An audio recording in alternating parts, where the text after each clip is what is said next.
Chapter 21 Santiago. The next month passed excruciatingly slow for Santiago. With each passing day, Anya's popularity grew tenfold. It didn't help that she excelled at everything. She was not only book smart and ahead of her peers, but also an athlete, with a knack for a debate. Santiago, who had always been praised for being a jack of all trades, found himself suddenly overshadowed by her, and it infuriated him. He didn't understand why she continued to attend school with him. It had been a month, and Santiago had not felt any imminent danger. In fact, the only danger he sensed was that he was losing his mind. It wasn't just Anya's newfound popularity that irritated him.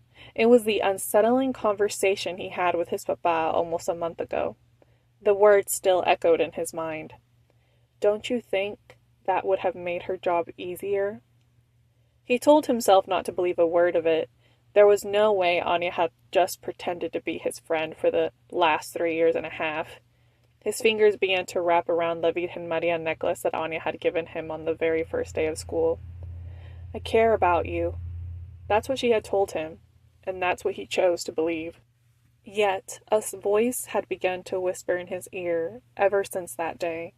"She doesn't really care about you at all.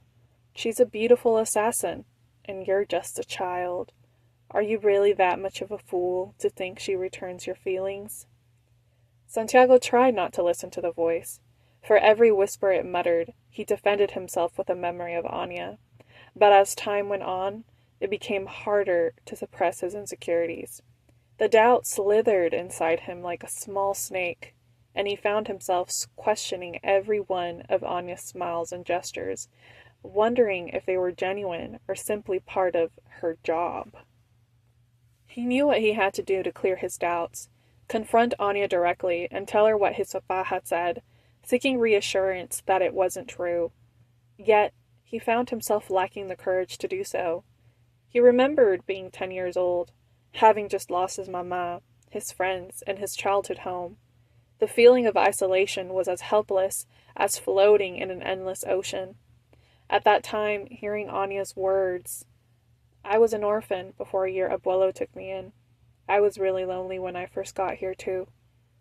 Whether she knew it or not, she had thrown him a life vest, and suddenly he didn't feel so alone in his new life. He couldn't believe she had told him all that just to get closer to him, to make her job easier, to make him more obedient. And yet, what if she had?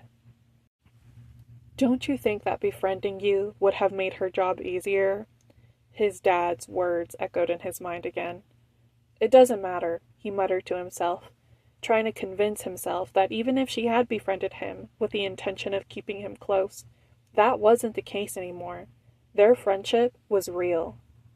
But still, the feeling of betrayal sank in, knowing that if it was revealed that their first meeting had been crafted, a part of him would break beyond repair. The doubts ate him alive, but fearing the truth, he allowed himself to simmer in his own poisonous feelings. Not wanting any further confusion to enter his heart and mind, he began to distance himself from Anya. For the first time in their friendship, he started to ignore her completely. Their classmates knew that the pair were related, but did not understand their closeness, so they were not fazed by Santiago's new treatment of Anya. Anya, too, seemed unfazed by his behavior, treating it as if this was their natural state of their relationship. But there were times when Santiago was sure he caught a glimmer of hurt in her eyes. More than once in the past month, she had tried to corner him at school or at home to ask what was wrong, only for him to walk right past her. Seeing her reaction was feeling the warm sun on your skin. For a moment, he felt a tingle of delight, but then his feelings turned into hot, sticky guilt. But why should he feel guilty? Hadn't she been the one who lied by omission? She should have told him from the start what she did for his family. Why did the truth only come to light when he was in danger? What else could she be hiding from him? These questions were irritating enough to make the feelings of guilt vanish in an instant. Lost in his thoughts, Santiago almost didn't notice Emiliano Garcia talking to Anya outside the library entrance. Despite his attempts to act indifferent about Anya, his feelings betrayed him whenever he saw her with Emiliano. Emiliano, with his copper skin and black curls, talking to Anya, ignited an uncapped rage that enveloped all 5'4" of him. Santiago used to never feel any particular way about Emiliano, but since the 10th grader had made it his mission to spend every single day with Anya since her first day at El Instituto, he had become public enemy number one. Santiago watched the two of them, observing how Emiliano pushed a strand of hair from Anya's face, tucking it behind her ear. Snap! Santiago looked down at his hand and saw that he had completely cracked the number 2 pencil he had been holding in two. Wow, you've been breaking a lot of those lately, Walter whispered. They had been sitting together in the library doing their homework. Santiago sighed in irritation and took out a mechanical pencil from his pouch. What's wrong with you lately? You've been a lot angrier, Walter muttered uneasily. Santiago ignored him, trying to focus on his history report about a prominent family during the Renaissance. He had chosen the Medici family. Is this about Anita? Are you mad that she's stealing your spotlight? Is that why you've been giving her the silent treatment? Are you two fighting? Walter pressed. Santiago looked up from his report and glared at Walter's gray eyes. But he saw his friend become timid, so he closed his own eyes and took a deep breath. Cálmate, he told himself. He couldn't be mean to Walter, too. He decided to be partially honest. Ever since her first day at school, she's basically been the most popular kid here. And I just don't get what's so great about her, Santiago lied. It's honestly kind of annoying. Walter regarded him in silence for a moment, then asked, point blank, Are you jealous? Santiago's face immediately flushed at his best friend's question. Are you kidding me? He exclaimed loudly, only to be shushed by the students surrounding him. Why in the world would I be jealous? He whispered vehemently. I'm not sure either, considering she's your cousin. Distant cousins? Like 3 cousins removed, Santiago interrupted. Okay, but nonetheless, Walter gave him a suspicious look. I just don't understand how to explain your actions every time you see her with Emiliano.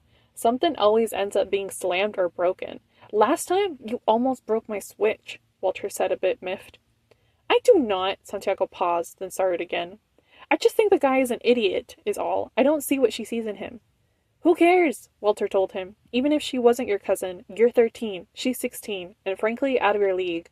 Why would you choose to go out with someone like us when the coolest guy in 10th grade has been following her around like a puppy? Santiago fumed in his seat. I don't want to go out with her. I know you don't, because she's your 3rd removed cousin, Walter murmured back, turning his eyes back to his own history report. It just can't be Emiliano. He's so full of himself. Why does that remind me of someone I know? Walter retorted, not looking up from his history report. Excuse me? Santiago hissed. Emiliano Garcia is a noob. Walter glanced up and suddenly threw a crumpled piece of paper at Santiago's forehead. Shush! They're coming, he whispered urgently. Hey guys! Anya approached them with a radiant smile. Hola, niños. Emiliano smiled. Niños? If Santiago were strong enough, he would have broken his mechanical pencil in that moment. Instead, he decided to both ignore Anya and Emiliano and proceeded to working on his history report. Hey, Emiliano, Walter said a little too cheerily, and Santiago could have kicked him. So, I was trying to get your cousin here to come to my party tonight, but she says she has to stay home to look after you. Santiago felt Emiliano's dark brown eyes land on him, and he wanted to disappear in that moment. He wasn't a child, and he definitely didn't want Emiliano to think that he needed looking after. Without thinking, he said, Oh no, Anita and I are free tonight. We'll be there. We, huh? Emiliano's eyes widened a bit, but then he chuckled. I like your spunk, kid. As long as you can bring your cousin, you two are invited. The party starts at 10. I'll text Anita the address. Sounds good, Santiago said, trying to sound as nonchalant as possible. Walter looked from Santiago to Emiliano anxiously, and Anya's polite smile vanished. Her eyes narrowed as she spoke. Lo siento, Emiliano. Santiago and I can't go tonight. Ay, vamos, Anita, Emiliano said. If the boys haven't gone to sleep by 10 p.m., just let them come so you can join us, please. He grabbed Anya's hand, pulling her closer, and whispered loudly in her ear, I want to show you my place. Slam! Anya quickly pulled her hand away from Emiliano and looked over to Santiago, who had slammed his backpack on the table and had gotten up so aggressively that he knocked his chair over. The commotion had the entire library looking at them. Let's go, Walter, Santiago growled, walking towards Emiliano, who was significantly taller than him. We'll be at that party tonight, he stated before walking off. Walter, looking like a scared squirrel, started gathering his notebooks and pencils, stuffing them into his backpack as he rapidly chased after Santiago. Once they were out of earshot, Walter grabbed Santiago's arm and turned him around. Are you crazy? Walter exclaimed. We can't go to a party with a bunch of 10th graders. You haven't even come over to my place for a sleepover. How do you expect your dad and grandpa to be fine with this? Santiago, who hadn't considered this in the heat of the moment, replied, They don't have to know. What? Walter was almost shouting now. Are you hearing yourself? We cannot go to a 10th grader's party. Who knows what degenerate things happen at those parties? Walter shivered. Plus, if your dad or grandpa catches you, you'll be dead meat, and you know it. Walter, Santiago said, looking intensely into his best friend's gray eyes, I am going to this party with or without you. I'd prefer if you came with me, but I'm not going to force you. It's your choice, but I'm going, and nothing and no one is stopping me. Walter stared at him for a minute before finally saying, Fine, I'll come, but I want all of your rare Yu-Gi-Oh cards, including your Red Eyes Black Dragon. This special printed edition. None of that cheap print crap. Santiago smiled at him. Sounds good. Santiago. A soft but commanding voice interrupted them. Santiago turned to see a teenage girl with black hair that was up in a braid today. Her eyes green, framed by glasses, looked at him intensely. He chose to ignore her and kept walking. Santiago Israel del Toro, she said, her voice firmer and a bit louder. Santiago almost stopped, but didn't. He continued walking until fingers wrapped around his arm. I'm going to class, Walter said, glancing nervously between them before practically running in the opposite direction.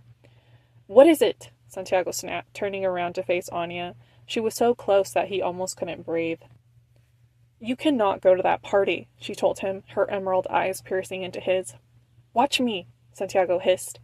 Anya sighed, closing her eyes before opening them again. I understand that you've been frustrated lately with me going to school with you. I know it's been hard with me garnering so much attention from your peers, and maybe you're using this as an opportunity to lash out. Anya? He cut her off, not bothering to use her undercover name. He glared at her, and then said viciously, I don't take orders from you. You work for my family, which means you take orders from me. And I'm telling you, it happened in mere seconds. Anya's hand went from Santiago's arm to his tie, pulling him so close that their faces were only inches apart. Santiago's eyes widened in shock, and he could have sworn her emerald eyes had a glint of ruby as she glared at him in a way he had never seen before. Do not even think that because I've been kind to you all these years, you can disrespect me. The only one I take orders from is Javier Israel del Toro, she hissed. The only reason I even protect you is for him. Do you understand me? Don't you ever disrespect me again when you are nothing but a human child. Anya let go of Santiago's tie and turned around, her braided hair whipping behind her as she stomped off. Have fun protecting yourself at the party, she called back. I'm not going.